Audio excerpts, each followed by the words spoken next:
Welcome back to Mini Mayhem. I'm Oshrik Vox, and Season 4 of Star vs. Evil continues with Escape from the Pie Folk. Now, this episode definitely had a stronger script than the last one. I found myself laughing a lot more at the jokes, but in terms of advancing the plot, it was pretty straightforward and I wasn't really surprised. But of course, that does not mean there's nothing to talk about. We're gonna run through this episode for all the Easter eggs and secrets it contains. Of course, spoiler warning, click off now if you have not seen the episode, and if you didn't watch our last one for Butterfly Follies, check that out. Also, I want to give a quick shout out to all of our patrons over at patreon.com/roundtablevids, whose support helps ensures our future and enables us to do bigger and better things. If you want to support us and perhaps get some awesome perks out of it, some behind the scenes look at information, you can head over to Patreon and become a patron. Any amount is a good amount, but you might want to look through the tiers just to make sure, hey, this is the one I want. With that being said, let's dive into the episode. Ready, set, go. Continuing from the previous episode, Star's quest to find her mother has taken her, Marco, and River to Pie Island. Following a lead the pie itself provided from its design, Marco brings along a monkey for the mission, believing he'll aid them. This monkey looks a lot like Full Duke's monkey, as we saw in the episode Marco and the King, because as we find out later on, it is Full Duke's monkey, just with a beauty mark that matches Marco's mole added onto his face. Monkey proceeds to steal Marco's wallet, which you guys may recognize as a high-security wallet Marco bought from Quest Buy in the episode Gift of the Card. Remember, if Marco didn't buy something with Star's Friends to the End gift card, they both would have been evaporated. Guess it's not so high security now, huh, Marco? Then again, Janet did break through his protection in the episode he got it. Something we learned through very comical shenanigans in this episode is not needing to prove yourself or suit to the mind games of others. See through deception and take a straightforward approach.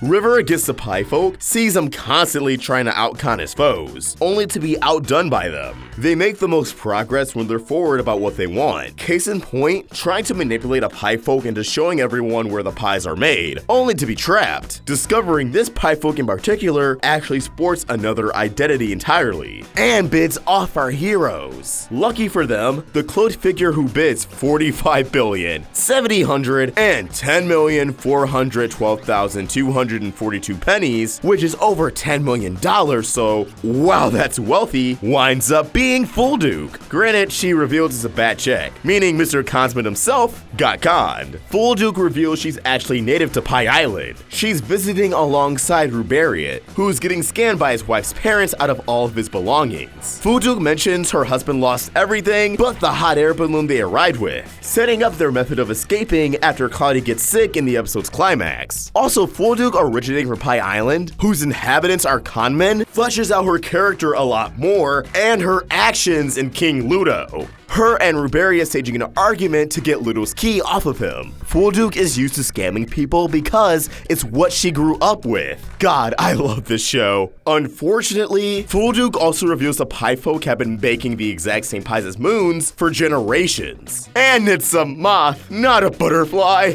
Damn these lies. Damn them, I say. Damn you all to hell! But it actually has some thematic weight to it. Of course, it's not actually a butterfly, but another insect that can be mistaken for a butterfly. Just like how for generations, starting with Festivia, none of the butterfly family were actual butterflies. They were deceiving the masses, much like how Star was deceived of the pie's decoration. Just a neat detail I really appreciated. Alright, things quickly turn around as Star and River smell Moon's scent, determine she has to be at the island, and switch gears into the volcano. Descending into the volcano, River questions if everyone has their emergency meat on them, a nod to the previous episode where Marco was enraged by River's sudden drumstick after Marco was unable to consume a proper meal for quite some time. This volcano is actually where the bakery for the Pie Folk resides. It reminds me quite a bit of volcano levels from various video games like Super Mario 64, Star Fox 64, Ocarina of Time, and so on. Yeah, volcano levels are cool.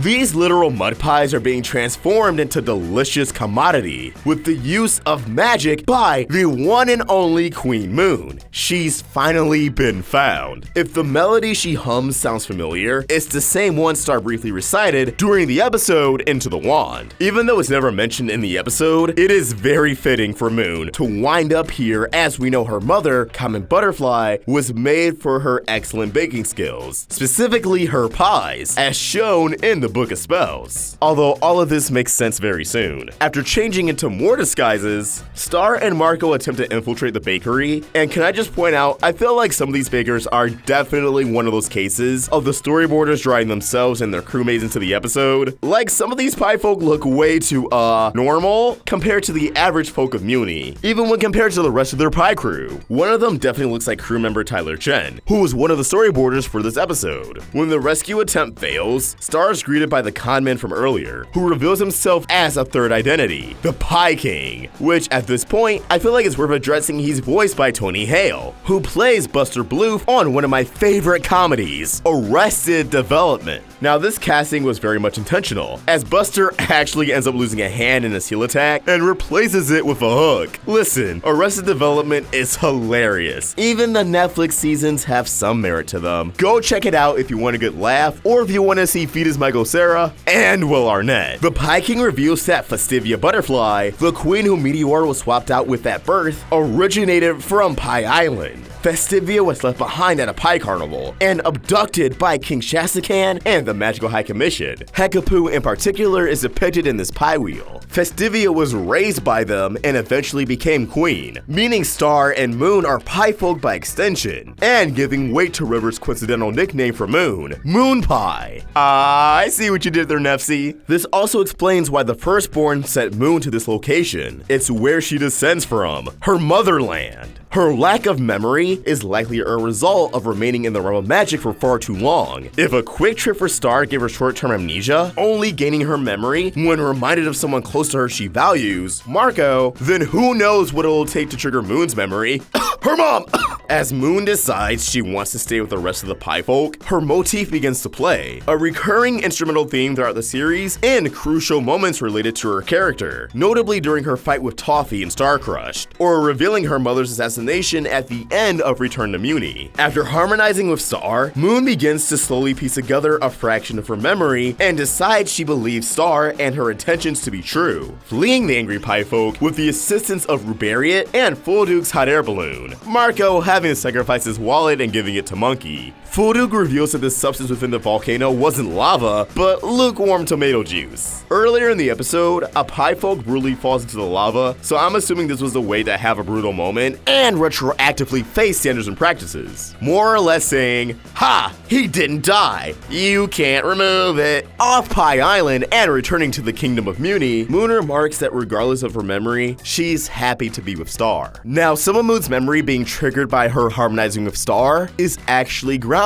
in reality. While I'm not sure if it's the exact same with amnesia, I know there have been studies with dementia, revealing a patient's memory can be jogged by hearing music they were familiar with throughout their life. This same plot device was actually used at the end of Coco, and it made me bawl my eyes out, and don't look at me, just don't look at me. And with all that said, the episode and our breakdown comes to a close. God, this episode was delightful. Again, pretty straightforward, but it had a really great comedy. I really liked the storyboarding, and Star's reunion with Moon was a very touching moment. But what did you guys think of the episode? What was your favorite part? Was there anything we missed in our breakdown? Let us know your thoughts in the comments below, or tweet your thoughts at Roundtable Vids. And for my own thoughts, you can find me at Fox. We're also on Instagram. Help the Roundtable grow by either becoming a member of the channel or supporting us over at Patreon. Links to everything in the description. If you enjoyed this video, please throw it a like and subscribe to the Roundtable so you never miss any great cartoon content. Thank you for watching, and I hope you have an awesome day. Fox, out.